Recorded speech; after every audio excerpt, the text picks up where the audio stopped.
గద్వాల్లో కాంగ్రెస్ జనజాతర పేరిట భారీ బహిరంగ సభ నిర్వహించింది. ఈ సభకు ముఖ్య అతిథిగా హాజరైన రాహుల్ గాంధీ మాట్లాడుతూ మోడీ ప్రభుత్వం మరోసారి అధికారంలోకి వస్తే రాజ్యాంగం రిజర్వేషన్లు రద్దు చేయాలని చూస్తోందని ఆరోపించారు. ఈ ఎన్నికలు చాలా కీలకమని, ఎన్డీఏ ఇండియా కూటమికి మధ్య రాజ్యాంగాన్ని రక్షించడానికి జరుగుతోన్న పోటీ అని రాహుల్ అన్నారు. ఓబీసీలు, దళితులు, ఆదివాసీల హక్కుల్ని రాజ్యాంగమే కాపాడుతోందని, కానీ ఆ రాజ్యాంగాన్ని రద్దు చేయడానికి బీజేపీ కుట్ర చేస్తోందని ధ్వజమెత్తారు. కానీ రాజ్యాంగాన్ని ఎవరూ మార్చలేరని రాహుల్ గాంధీ తేల్చి చెప్పారు. తెలంగాణలో కులగణన చేస్తున్నామని, కేంద్రంలో అధికారంలోకి వచ్చాక దేశమంతా తప్పకుండా కులగణన చేపడతామని ప్రకటించారు.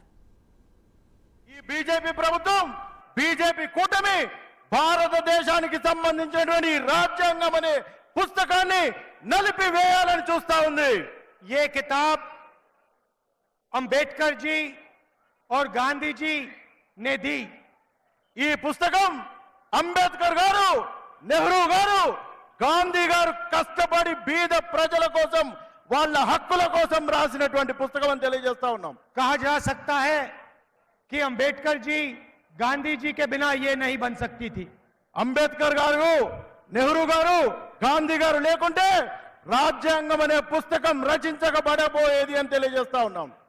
बीजेपी अंबेडकर जी के काम को, गांधी जी के काम को नकारना चाहते हैं, खत्म करना चाहते हैं. ఈ బీజేపీ ప్రభుత్వం అంబేద్కర్ గారు, నెహ్రూ గారు, గాంధీ గారు కష్టపడి బడుగులు బలహీనుల కోసం తయారు చేసినటువంటి రాజ్యాంగం అనే పుస్తకాన్ని చించివేయాలనే ప్రయత్నం చేస్తా ఉన్నారు అని తెలియజేస్తా ఉన్నాం. तो ये चुनाव इस किताब को बचाने का चुनाव है और कांग्रेस पार्टी और मैं आपको आश्वासन देते हैं कि इस किताब को कोई नहीं बदल सकता, कोई नहीं हटा सकता.